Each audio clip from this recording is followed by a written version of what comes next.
So in this video, I'm going to show you exactly how I found great deals on PC components, learned how to build those into a PC, set up that PC to make it as attractive as possible so I could sell it for a lot more, and at the end I'm going to share exactly how much I made after materials, platform fees, and everything else, and how many hours I spent working on this project, so you can decide if this side hustle is worth it for you. The idea is pretty simple. We buy PC parts for one price, we build them into a PC, and we sell that PC for more than it cost us for the parts, ideally enough to cover our labor costs. So the cheaper we buy parts, the more we can make, while still offering our customer a very good deal. And speaking of our customer, we should probably find out who that actually is and what they want. Now, since they're buying a pre-built PC, they're probably not the most tech-savvy person, or they just build it themselves, which obviously would save money. So we need to make sure our PC is as user-friendly as possible, with the drivers already set up, the apps they need installed, and a nice setup guide for anything we can't do before shipping. Now, this person is also buying from a random stranger on the internet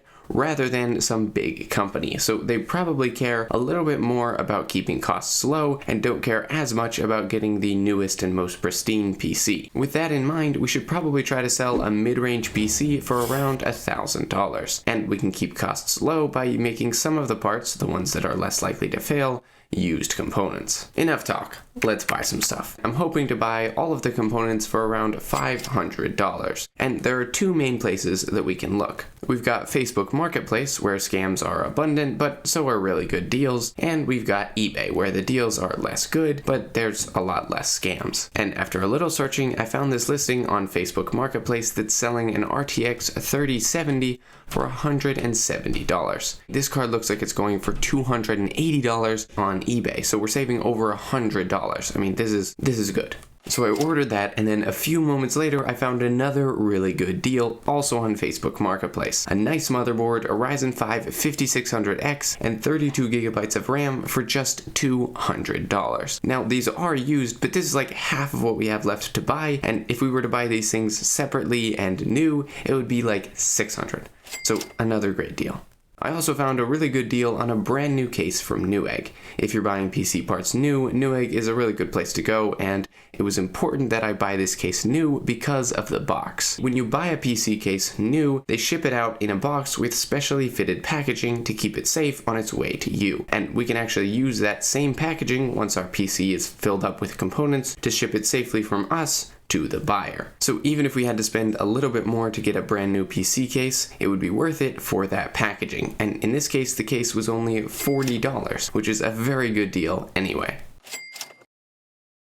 Now, since this is a gaming PC, I obviously wanted an SSD for storage, and since these can fail after a few years of use, I figured it was best to buy it new, so I picked one up off of Amazon, and while I was there, I also bought a CPU cooler, because these are only like $17, and we're not going to save much buying one used. And the last thing I needed to bring everything together was a power supply, and I got this 650 watt power supply refurbished off of eBay for just $40, another absolute steal. But there was a problem. Our beautiful, clean white GPU still hadn't arrived, and I suspected foul play. Now, the reason I thought this was legit is that the seller's account was several years old, and usually scammers don't have enough time to do something like that. Also, they gave me a FedEx tracking number which dutifully made its way from their location to mine, but I never did receive that graphics card, and I ended up having to file a dispute with PayPal to sort things out. But even with my money returned, we still didn't have a graphics card. So once again,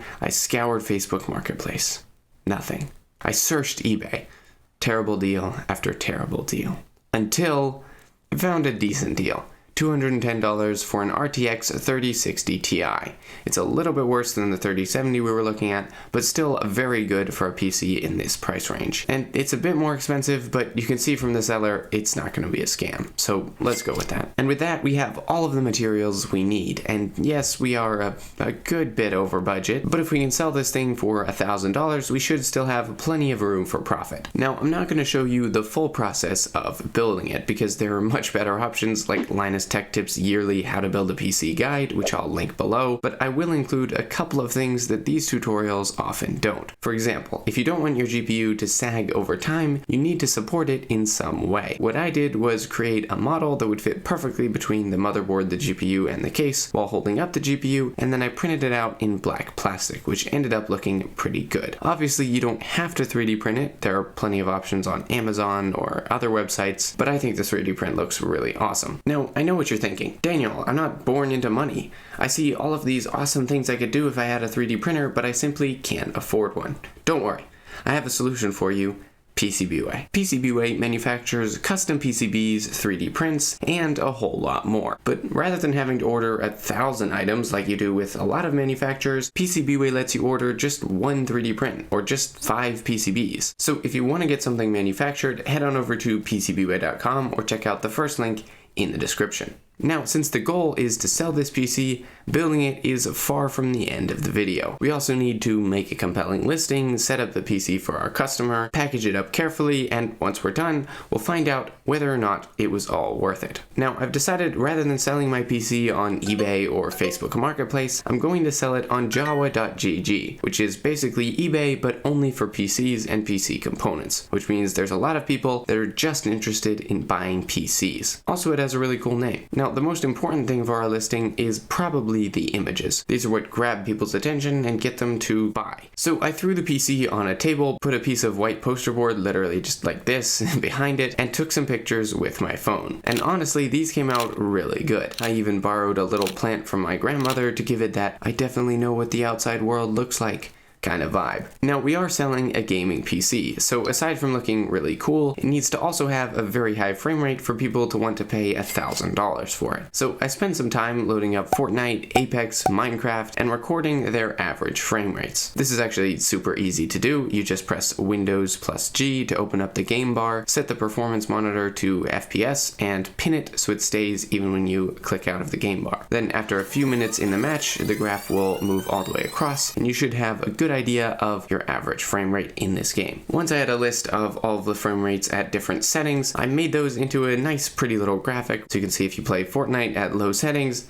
300 FPS. Now, I was very impressed with these frame rates, but you have to keep in mind, my monitor is only 1920 by 1080 pixels. And I know a lot of people might want to use this PC on a monitor that's 2560 by 1440. And it should be able to handle that very well, but it won't handle it quite as well as 1920 by 1080. So to get some cold hard numbers, I used NVIDIA's DSR, which basically renders the game at a higher resolution than your monitor and then scales it down. It seems like a silly thing to do, but it's supposed to make the game look better, and more importantly for me, it should give us an accurate test of how many frames the PC can spit out doing 1440 by 2560. And sure enough, the numbers were a little bit worse, but still pretty good, so I put those into a graphic and added it to the listing as well. The next step is to fill out what parts the PC has, which is pretty easy. You just pick the brand and the model for each one of them, and hopefully this will help people who are searching for specific components. For the description, I focused on the two things that we know our ideal customer cares about. We know they want performance over newness, so I start by telling them how well this PC will actually perform. And we also know they want a very plug-and-play setup experience, so I spent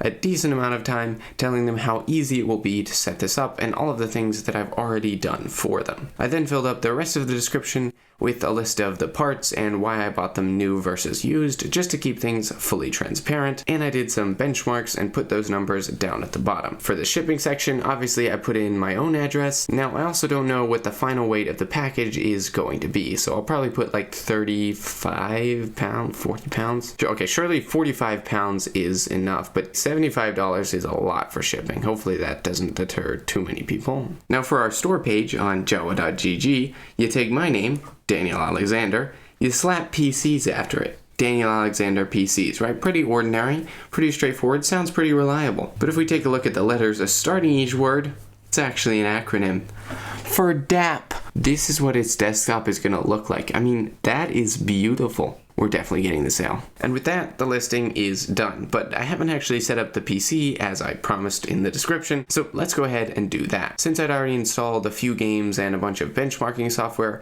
I decided to do a clean installation of Windows. But while going through the Windows 11 setup, I noticed that there's no way around signing into a Microsoft account, and I don't think it's going to be a very good experience if someone has to start using a new Microsoft account. They would rather be able to use their own Microsoft account or not use one at all. But after a quick Google search, I found a solution. You go through the setup process completely normally until it's time to select a country. Then you open up PowerShell by pressing Shift and F10. Then you send the command oobe/bypass nro. This tells the software that you shouldn't have to have internet to complete the setup process. Now your computer will automatically restart, and once it reboots, again Shift F10 to open up PowerShell, and you can type ipconfig/release, which basically just turns off our internet. So now we don't have to have internet, and we don't have internet. So if we select our country, in my case it's the US, when it asks us to connect to the internet, we now have the option I don't have internet. And obviously if we select that we don't have internet, there's no way for it to connect to Microsoft servers and sign us in, so no Microsoft account.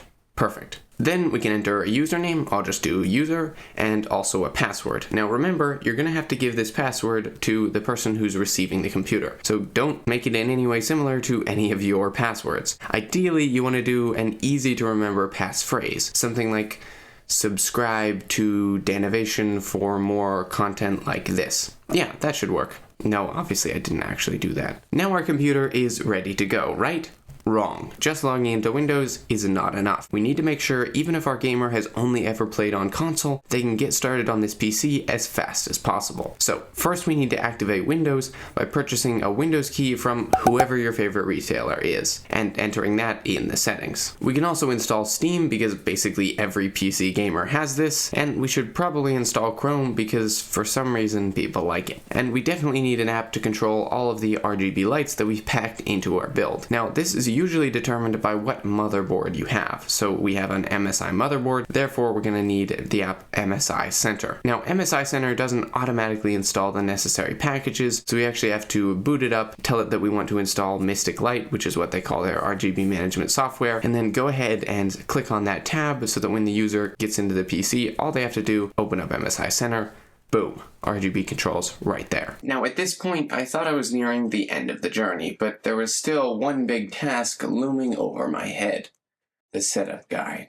I knew in order to get the customer set up and running as fast as possible, we needed a nice, neat setup guide with lots of images telling them how to get the PC out of the box, connect the Wi-Fi antennas, where to plug in the display. Those things might seem obvious if you're not a first-time PC builder, but if you are, then you might not know that you have to plug your display into the GPU and not these ports on the motherboard, or that these little gold screw connectors are how you connect your Wi-Fi antennas. And unless you happen to have used MSI Center for managing RGB lights before, you won't know how to do that. I certainly didn't before this video. Anyway, I'll put a link to the setup guide in the description if you want to use it as a starting point for your own, but at long last, everything is ready, and it's time to hit publish. And now, we wait. So I posted the listing a few days ago, and you can see we've had about 200 views, but obviously no one has bought it yet. So I'm going to drop the price by $50 to try to get people interested in a discount buy. And you can see it says it'll notify people in their Discord, so that should drive us some more traffic as well. Okay, it's been a week and a half since I posted this. It's sitting at a little over 400 views, but we don't seem to be getting very many more views. Now it is back at 1,000, so this time I'm going to drop it by a full $100 down to 900, and hopefully when it sends out a Discord notification for that, we'll get some more views and we'll get a sale. Okay, it's now been over 2 weeks, and in 4 days I'm gonna go home for Christmas, so I'm dropping it down another $50. I mean, this is an incredibly good deal at this point, so hopefully we can lock in a sale before Christmas. But we never did get a purchase before Christmas. With the heavy heart, I put the price back up to 1,000 and put the listing on pause, as I wouldn't be able to ship it while I was away for Christmas. There it sat for over a week, collecting dust and not getting any views. But then I came back. On the last day of 2024, I reactivated the listing. And it turns out the shipping really was absurd, because when I actually weighed the package, it came out to 23 pounds, which dropped the shipping to under $50. With that change, I discounted the listing to $900 to get another notification in the Java Discord server. And boy, did it work. The next day, I had twice as many views. The day after, I had over 1,000 views, and on January 4th, 2025, the PC sold for $900. Yes! We have a sale. So yeah, I sold the PC for $900, but after materials costs and platform fees, was it actually worth it? After the amount of hours that I spent, was I paid a reasonable wage? Well, let's find out. I sold the PC for $899.99, but you have to keep in mind, Java is a business, so they're going to take off 9% to cover their costs and make a profit. Also, the credit card company, or whoever the payment processor is going to take off 3%, and I got some shipping insurance from Java, so that costs 1.25%. We subtract all of those things, and we're down to $780.74. That's how much they're going to transfer to my bank account. But obviously, I had to spend money on materials. So that was about $633.05. It's a little bit more than earlier in the video because there were a couple of extra costs like a power cord and some Wi-Fi antennas. So if we subtract that out, I made $147.69. Pretty good.